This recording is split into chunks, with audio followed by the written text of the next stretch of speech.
Support for this podcast comes from the Central Valley Journalism Collaborative, connecting communities with the resources, infrastructure, and networks to ensure a vibrant local free press. From KVPR in Fresno, this is Central Valley Daily. It's Tuesday, September 30th. I'm Jonathan Linden in for Elizabeth Arkalian. A declining industry in California may be declining no more. We used to produce about 70%, 75% of the state's oil in California, and now we import about 75% of the state's oil. How one of Kern County's key industries and you could benefit from a recent state law. That conversation in just a moment, but first, these headlines. The Trump administration will soon be investigating the California State University system over alleged discrimination. The CSU Chancellor, Mildred Garcia, issued a system-wide notice on Monday to all faculty and staff. Garcia said the CSU will fully comply with the investigations over alleged anti-Semitic and race discrimination. The Trump administration has gone after countless universities across the country for similar reasons. The CSU is the country's largest public four-year college system. The Fresno City Council has directed the city attorney to file an unfair labor practice claim against the city's bus drivers union. Two council members alleged that after the city and the bus union came to a tentative contract agreement, negotiators for the union campaigned for their members to vote down the agreement. That's according to new reporting by our news partner, Fresnoland. The city's claim is expected to be filed next week. Federal prosecutors have indicted three activists in Southern California who allegedly doxed ICE agents. Associated Press reporter Lisa Dwyer has these details. Federal prosecutors say that three activists opposed to President Donald Trump's immigration raids in Los Angeles had been indicted on charges of illegally doxing a U.S. Immigration and Customs Enforcement agent. The U.S. Attorney's Office says that the women followed the agent home, live-streamed their pursuit, and then posted the agent's address online. The defendants are each charged with one count of conspiracy and one count of publicly disclosing the personal information of a federal agent. Doxing is typically a malicious practice that involves gathering private or identifying information and releasing it online without the person's permission, usually in an attempt to harass, threaten, shame, or exact revenge. I'm Lisa Dwyer. A Modesto Irrigation District Director accused of water theft says the claims are a conspiracy to hurt him politically. Our newsroom partner, SJV Water, reports Larry Bird made the comments at a board meeting last week. Earlier this month, an independent investigation opened up into Bird's water use at an almond orchard near LaGrange. Bird says he is supporting the investigation and cooperating fully. The Clovis Police Department unveiled a new patrol car it is calling the, quote, cow car. Cow is short for camera on wheels. The vehicle is equipped with high-resolution cameras that can record live video footage for up to a week at a time. Police say the vehicle will be parked at different locations to improve security.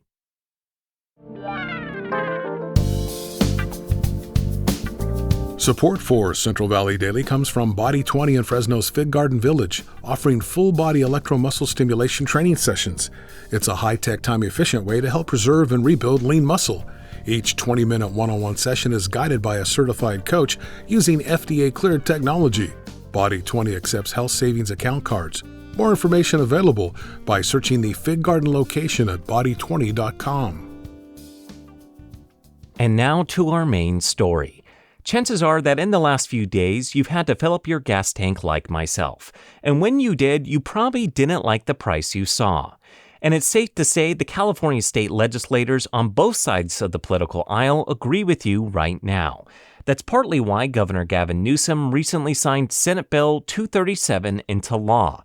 The bill aims to solve the state's ongoing soaring gas prices and zeroes in on a county located right here in the Central Valley to do it.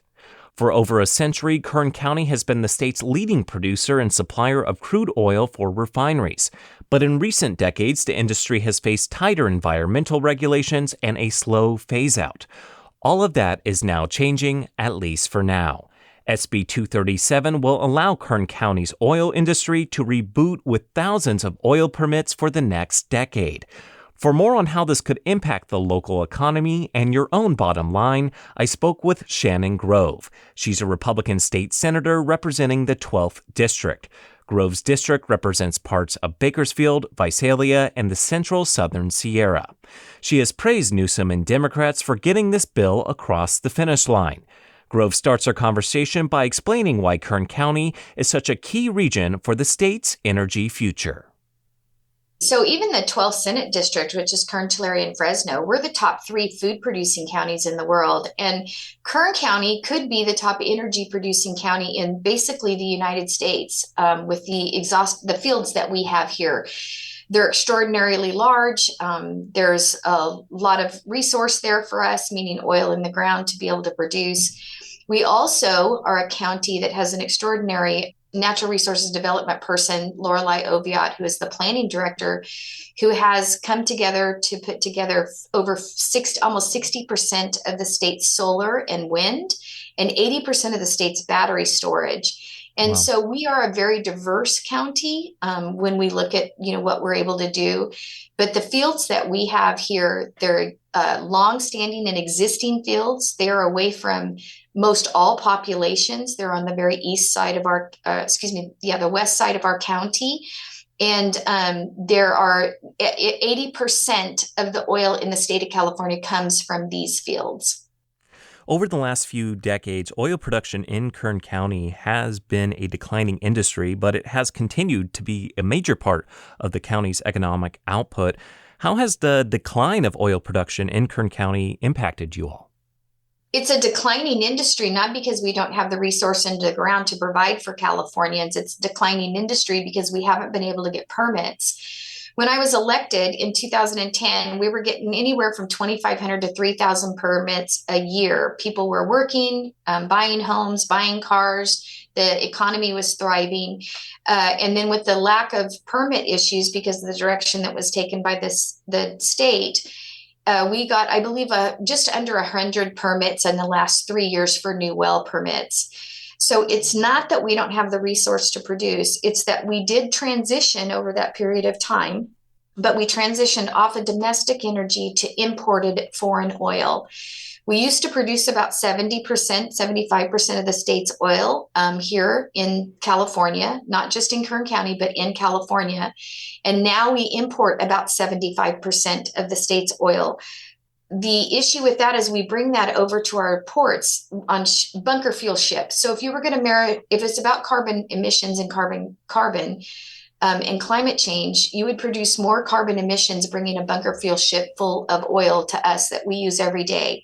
California still uses about 1.4, 1.6 million barrels of oil every day, but we've been getting it from foreign countries instead of producing it here for Californians by Californians. What's good about that is we shrink the supply chain. There's less catastrophe issues. You're not bringing oil from an ecosystem over our ocean thousands of miles. You're putting it, taking it from the ground in Kern County, putting it in a pipeline, taking it to refineries, north and south. They refine the product and then they deliver it to a gas station that benefits you. It will reduce costs to go back to the way we used to produce oil and produce it here versus the way we've been doing it for the last decade. And you've been talking, from your point of view, the benefits of bringing oil production back here to Kern County and the state. I want to pivot to this new bill that was recently signed by Governor Gavin Newsom, Senate Bill 237. You supported this decision. Can you talk about how this new law will benefit California and Kern County? Well, so obviously doing production, the production piece of this on 237 is that Kern County, under its environmental impact report, we are not circumventing CEQA. We are not bypassing CEQA. The EIR that we've had in place for 15 years, litigated for at least 9 years, that was put in place by the architect Lorelei Oviatt, has 88 mitigation measures. We can put a new well permit. We can get a new well permit. We can put a well in the ground to produce oil here in Kern County, and it is zero net carbon increase because of our CEQA document that's in place for our county, and it's countywide. It will give us 237 recognized the extraordinary effort that we have made to be California compliant with California production of oil. Texas, you can get a permit in 2 days. Ohio, it takes a week. Utah, it takes a week. But we are California compliant. We are following all the rules with our EIR. We honor setbacks. We honor HPZs. And we have 88 mitigation measures, and we're zero net carbon increase. And this bill will allow us to get 2,000 new well permits every year for the next 10 years. People say, why 10 years? Why not just 3 years? Well, industry has to have certainty in order to invest millions of dollars to bring back the infrastructure that we've lost over the last decade. So a big discussion before the signing of 237 was that there was a lot of concerns with the oil refineries closing down in the state. 2 of them will be closing down very soon, that the closure of those refineries will increase prices here in the state. So the hope is with this new oil production that prices will stay low. That's the ultimate goal? So yeah, it's the ultimate goal. This is the problem that we have. There is a production problem that we are solving, an in-state production problem that we are solving that we should have done years ago, but we didn't. But I'm thankful that we're getting it now. There's also a pipeline issue that this particular piece of legislation will solve, that we can put, higher capacity of oil going through the pipeline. What we didn't solve was the refinery piece. Refineries came in and said, basically, this is what's needed to be able to ensure that we stay. That piece still needs a lot of work. There are concerns with Valero. There are concerns with the Benicia refinery up north.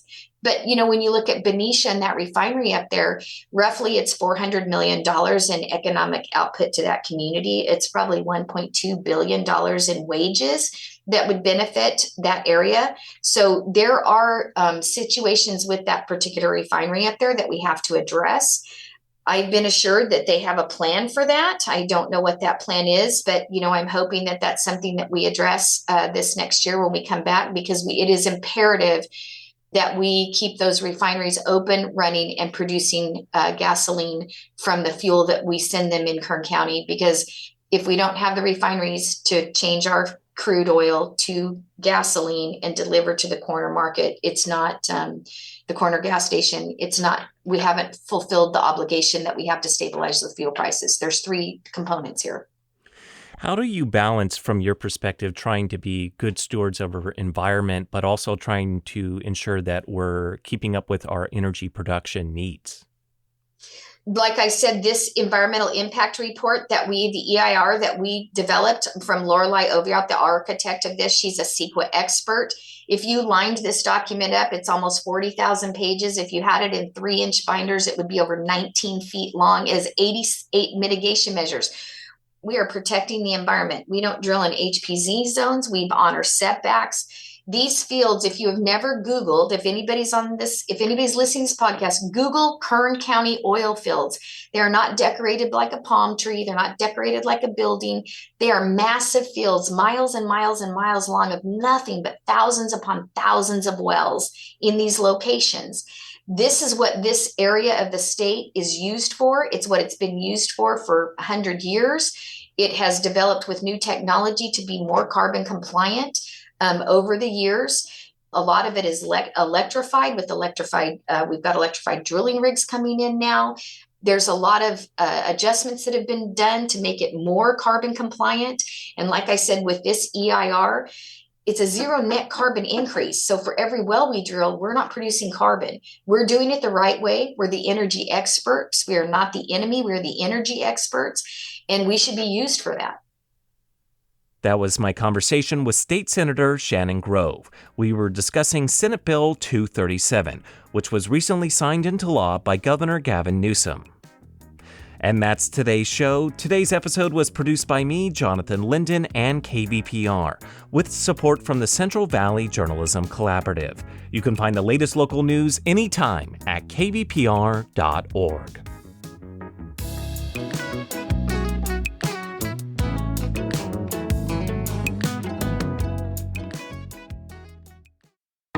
It's rare to find a podcast that can actually change your life. But when the show's called Life Kit, that's kind of the whole point. I'm Mariel Segarra. 3 times a week on the Life Kit podcast, we guide you through a topic we could all use help with, from personal development to healthy living to managing your dinero, with takeaways so you can start living what you learn right away. Escucha el Life Kit podcast from NPR.